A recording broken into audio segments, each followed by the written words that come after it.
Assalamualaikum warahmatullahi wabarakatuh. Perkenalkan, saya Asmaul Husna dengan NIM 1107626102, mahasiswi kelas B, Prodi Pendidikan Guru Sekolah Dasar, Fakultas Ilmu Pendidikan, Universitas Negeri Jakarta. Sebelumnya yang saya hormati Bapak Dr. Otip Satibi Hidayat MPD selaku dosen pengampu mata kuliah Dasar-Dasar Hukum Ilmu dan Kenegaraan. Pada kesempatan kali ini, saya akan menyampaikan opini dan membahas kasus berkaitan dengan topik yang sedang hangat diperbincangkan, yakni keputusan MK memperpanjang masa jabatan KPK dari 4 tahun menjadi 5 tahun.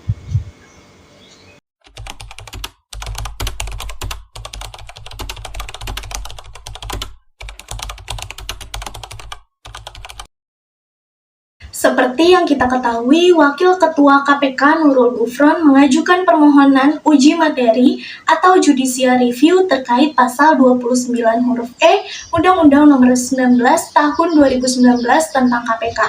Gufron juga menguji pasal 34 UU KPK ke MK. Adapun dua pasal yang diuji Gufron tersebut mengatur soal batas usia hingga masa jabatan pimpinan KPK.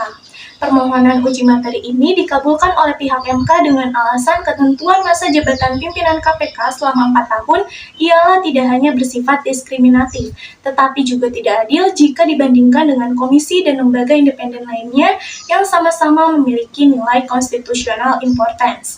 Selain itu, berdasarkan asas manfaat dan efisiensi, masa jabatan pimpinan KPK selama 5 tahun menurut MK jauh lebih bermanfaat dan efisien jika disesuaikan dengan komisi independen lainnya.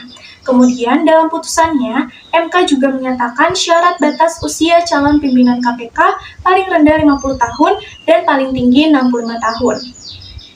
Berdasarkan hasil putusan tersebut, saya izin beropini.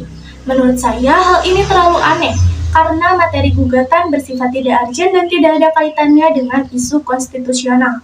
Dalam kasus ini, putusan MK juga secara tidak langsung sudah mencampuri urusan DPR dengan mengatur masa jabatan dan batas usia pimpinan KPK.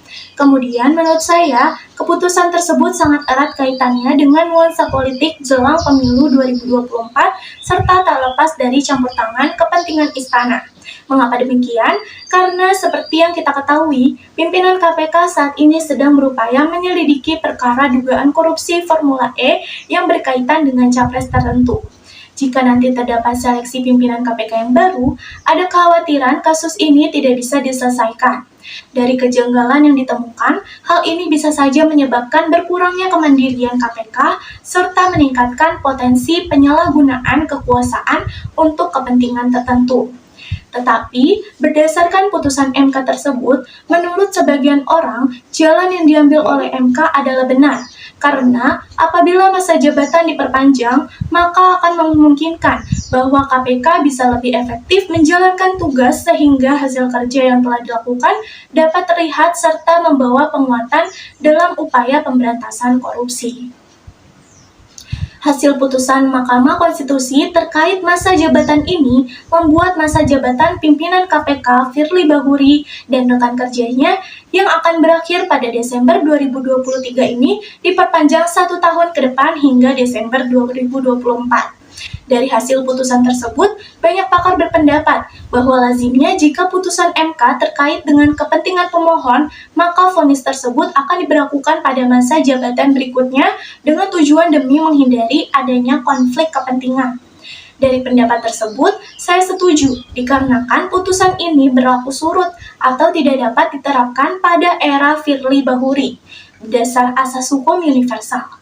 Tak hanya itu, Undang-Undang Dasar 1945 juga menerangkan soal konsep pemberlakuan surut. Kemudian hal ini juga menentang pasal 28D ayat 3 karena akan menghambat kepentingan orang lain yang hendak berpartisipasi menjadi pimpinan KPK.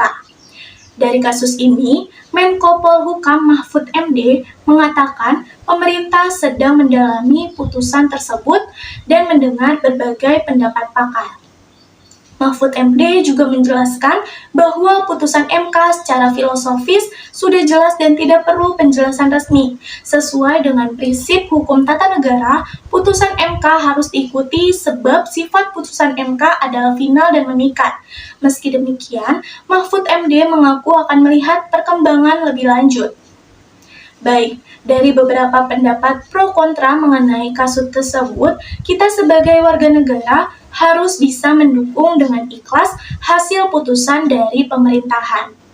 Jika nantinya putusan tersebut dirasa janggal oleh pemerintah, maka sikap warga negara hanya bisa memohon untuk putusan tersebut diberlakukan secara adil tanpa adanya status kepentingan tertentu maupun penyalahgunaan kekuasaan.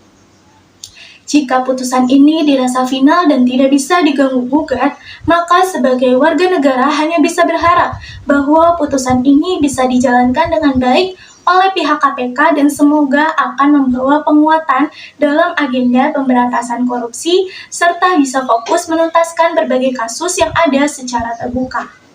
Mungkin saya rasa cukup sekian pembahasan pada video kali ini. Apapun putusannya, mari kita doakan supaya hasil tersebut merupakan hasil yang terbaik. Mohon maaf apabila ada kata-kata dan opini yang dirasa kurang. Saya Asmaul Husna pamit undur diri. Wassalamualaikum warahmatullahi wabarakatuh.